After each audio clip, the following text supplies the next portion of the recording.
দিয়া ময়ূরী যদি মিথ্যে কথা বলে থাকে তার মানে তো ওই ছেলেটিও সেদিন মিথ্যে কথা বলেছে। ও তো সেদিন সবার সামনে স্বীকার করলোই যে ওরা কিছু করেনি, ও নিজে গিয়ে ওদেরকে প্রপোজ করেছে।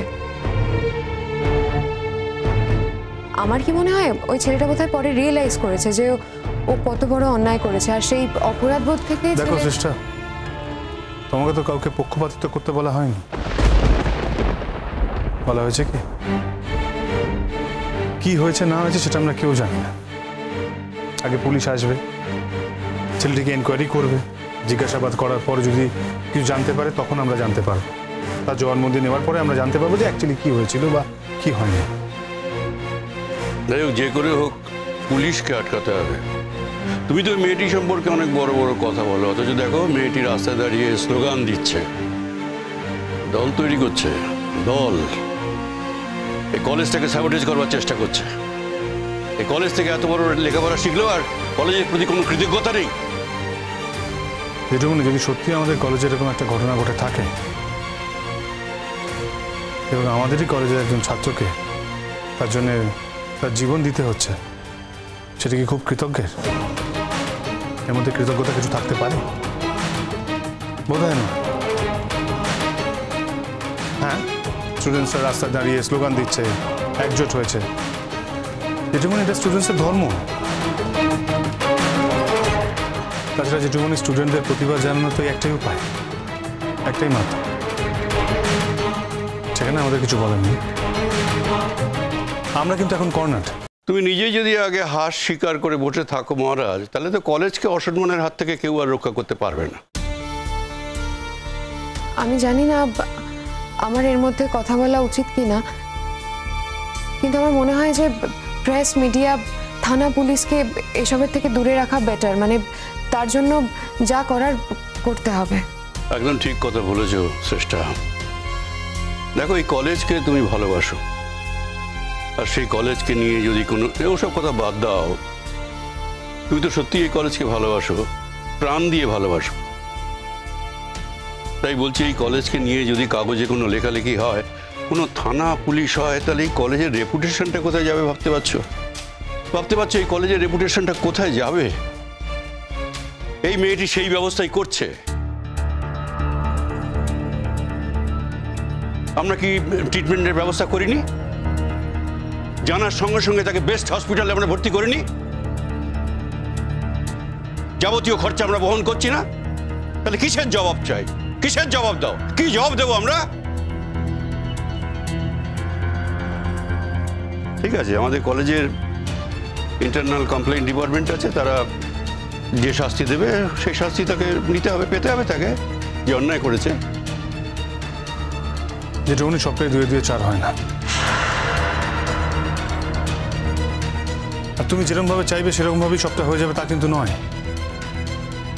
তাই ছাত্রছাত্রীরা যদি একজোট হয়ে যায় আর তাদের এগেন্সে দাঁড়িয়ে তুমি তোমার মনের যা ইচ্ছে সেটা বলপূর্বক তাদের উপর চাবি দিতে পারবে না। তাই জন্য আমি মোহর বসুকে ডেকেছি। আমি ওর সঙ্গে এই বিষয়ে কথা বলবো, ওই একমাত্র পারে ছাত্রদেরকে কন্ট্রোল করতে।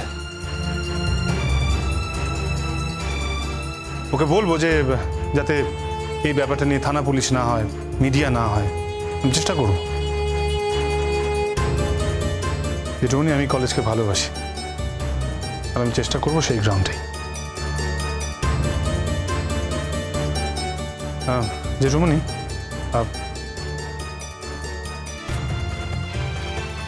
এই যে ছেলেটির বাড়ির নাম্বার, তুমি প্লিজ কাউকে বলো যে ফোন যেন করে নেয় ওনার বাড়িতে। আমাকেই দাও, আমি ফোনটা করে নিচ্ছি। তবে হ্যাঁ, একটা কথা, যথেষ্ট বাড়াবাড়ি হয়ে গেছে, তাই বেশি কিছু বলার দরকার নেই। তবে হ্যাঁ, সত্যিটাকেও এড়িয়ে যাওয়ার কোনো দরকার নেই। যা সত্যি তাই বলতে হবে। একটা ছেলে দুম করে সুইসাইড অ্যাটেম্প করে নিল। কেন করলো, কি জন্য করলো সেটা তো আমরা জানি না। সত্যিটা আমরা কেউই জানি না। তুমি ওনার বাড়িতে ফোন করো, ফোন করে বলো যে যত তাড়াতাড়ি সম্ভব ওর বাবা মা যেন এখানে চলে আসে।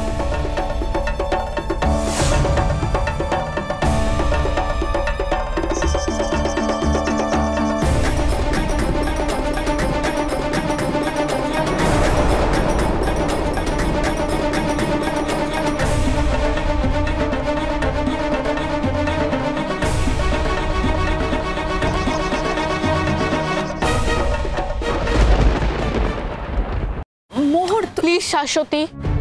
মোহর মোহর স্যার যখন ডেকেছেন তোর একবার যাওয়া উচিত। কথা বলার তো কোনো প্রয়োজন নেই। End of the day sir কিন্তু কলেজ কর্তৃপক্ষের লোক, আর কলেজ কর্তৃপক্ষের কোনো লোকের সঙ্গে আমি কোনো বোঝাপড়ায় যেতে চাই না। তাছাড়া আমাদের তো কর্মসূচি তৈরি হয়ে গেছে, থানা তো এমনিতেই জানবে। সেটাই, থানা তো এমনিতেই জানবে। অ্যাক্সিডেন্টের কেস যখন, সুইসাইডাল কেস যখন, তখন এমনিতেই তো হসপিটাল থানাকে জানাবে। কিন্তু আমরা সবাই মিলে যেটা বলতে চাইছি, আমরা প্রেস মিট করতে চাইছি। হ্যাঁ শোন না মোহর, ইন অ্যাডিশন টু দ্যাট আমরাও থানায় জানাতে পারি। আমি বললাম তো থানা এমনিতেই জানবে, তবু তোদের যদি মনে হয় তোরা একবার জানাতে পারিস। কিন্তু আসল কথা হচ্ছে প্রেস মিট করা। প্রেস মিট না করালে এইরকম একটা জঘন্য রিচুয়াল কোনোদিনও বন্ধ হবে না। আমিও এইরকম ঘটনার শিকার হয়েছিলাম। আমার মনের জোর ছিল বলে আমি উঠে দাঁড়াতে পেরেছিলাম, ছেলেটি পারেনি। আমার কাছে পরিষ্কার ওরা ছেলেটিকে ভয় দেখিয়ে ওদের পছন্দ মতো কথা স্বীকার করতে বাধ্য করেছে। তাই জন্য ছেলেটিও বাধ্য হয়েছে মিথ্যে কথা বলতে, যে সে দিয়াকে প্রপোজ করেছে। আর সবকিছু যখন বুমারাং হয়ে গেছে তখন ছেলেটিকে রাস্টিকেট করে দেওয়ার হুমকি দেওয়া হলো। এত কিছু কম্প্রোমাইজ করার পর ছেলেটি ঠিক থাকতে পারেনি, ছেলেটি সুইসাইড অ্যাটেম্প করেছে। যদি সত্যি ছেলেটির কিছু হয়ে যায় তাহলে কি আমাদের গিল্টি ফিলিং হবে না? আমরা এতজন স্টুডেন্ট মিলে একটা স্টুডেন্টকে বাঁচাতে পারলাম না, তার পাশে দাঁড়াতে পারলাম না। মোহর, আমরা তো ওর পাশে দাঁড়াতে চেয়েছিলাম, আমরা তো ওখানে ছিলাম। ও কেন ভরসা করে সত্যি কথাটা বলতে পারলো না? ছেলেটি ভেবেছিল সত্যি কথা বললে হয়তো ও এই কলেজে টিকতে পারবে না। ও ভেবেছিল ওদের বানানো কথা বললে হয়তো সবকিছু মিটে যাবে। কিন্তু শেষে কি হলো? শেষে ওদের শেখানো কথা বললে উল্টো ওকে রাস্টিকেট করে দেওয়ার হুমকি দেওয়া হলো। সুতরাং ছেলেটি নিজের জীবন শেষ করে দেওয়ার কথা ভাবে। আজকের দিনে দাঁড়িয়ে এরকম ঘটনা ঘটা সম্ভব? আমি তো ভাবতেই পারছি না একটা ছেলে কি করে নিজের জীবন শেষ করে দিতে পারে। একটা ব্রিলিয়ান্ট ছেলে, সে শুধুমাত্র শহরের হালচাল জানে না বলে তাকে বুলি করা হবে, আর তার ফলে সেই ছেলেটি নিজের জীবন বিসর্জন দিয়ে দেবে। কলেজ কর্তৃপক্ষ তাকে ভুল ভেবে তাকে রাস্টিকেট করে দেওয়ার হুমকি দেবে। অ্যাট দ্য সেম টাইম এটা কিন্তু কিছুতে মেনে নেওয়া যায় না। এই সব কিছু নিয়েই হবে আমাদের প্রেস মিট। ঠিক আছে মোহন, কিন্তু শঙ্খ স্যার এখন কি বলতে চান আমার মনে হয় সেটা তো শোনা উচিত। পরে এটাই দেখবি একটা উল্টো বিষয় হবে, আর তখন হয়তো কলেজ কর্তৃপক্ষ বলতেই পারেন যে আমরা ছাত্রছাত্রীদের ডেকেছিলাম ওদের হাতে তদন্তের ভার তুলে দেবো বলে, কিন্তু ওরা কেউ আমাদের সাথে এসে দেখাই করে। আর এই কথাটা বলার সুযোগ তুই ওদের দিস না। স্যার কি বলতে চাইছে না, স্যার যখন তোকে ডেকেছেন তুই একবার কথা বলে আয় স্যারের সাথে।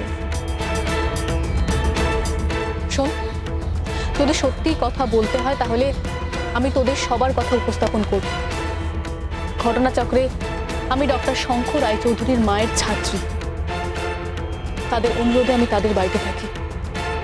সে জায়গায় ব্যক্তিগত সম্পর্ক নিয়ে আমি কোনো কথা বলতে পারবো না। মোহন, আমাদের সবার সে ভরসা আছে তোর ওপর, আমরা বলছি তুই যা, শুনে আয় স্যার কি বলছে। আচ্ছা ঠিক আছে, তোরা স্লোগানটা জারি রাখ, আমি একটু কথা বলে আসছি। শাশ্বতী, কলেজ ক্যাম্পাসে যে নৃশংস ঘটনা ঘটেছে আমরা তার জবাব চাই, জবাব চাই, জবাব চাই। কর্তৃপক্ষ জবাব দাও, জবাব চাই, জবাব চাই, জবাব চাই। অপরাধীর কালো হাত ভেঙে দাও, গুড়িয়ে দাও, ভেঙে দাও, গুড়িয়ে দাও। কর্তৃপক্ষ জবাব চাই, জবাব দাও, জবাব চাই, জবাব দাও। অবকাশ ঘোষের এই পরিস্থিতি হলো কেন? জবাব চাই, জবাব দাও, জবাব চাই, জবাব দাও। কর্তৃপক্ষ জবাব চাই, জবাব দাও, জবাব চাই, জবাব দাও। কর্তৃপক্ষ জবাব চাই, জবাব দাও, জবাব চাই, জবাব দাও।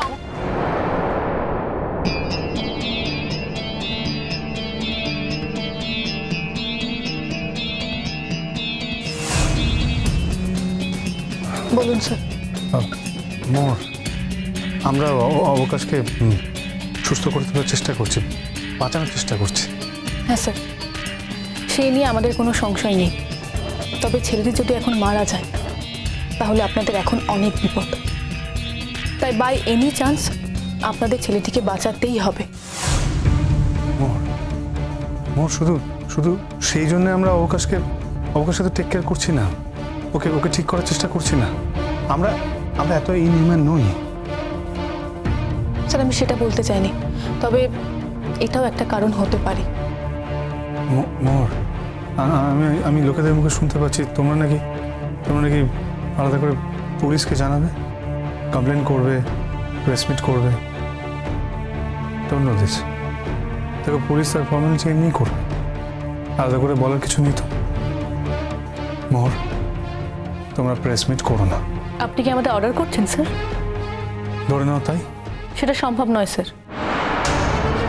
এই ঘটনার প্রতিবিধান হোক, সেটা আমরা সবাই আন্তরিকভাবে চাই। মোহর, আমরা ইন্টারনাল কমপ্লেন কমিটিকে দিয়ে জিনিসটা তদন্ত করাবো, তারা নিরপেক্ষ হয়ে তদন্ত করবে। তাহলে যে কাজের সঙ্গে কলেজ কর্তৃপক্ষ বাড়ির মেয়েরা যুক্ত থাকে, সেই কাজের ফলাফল কখনোই নিরপেক্ষ হয় না স্যার। কারণ ইন্টারনাল কমপ্লেন কমিটিতে যারা আছে তারা সবাই আপনাদের নির্বাচিত, আর বাইরেও যারা আছে তারা সবাই আপনাদেরই নির্বাচিত। তারা সবাই সবসময় চায় আপনাদের সন্তুষ্ট করতে।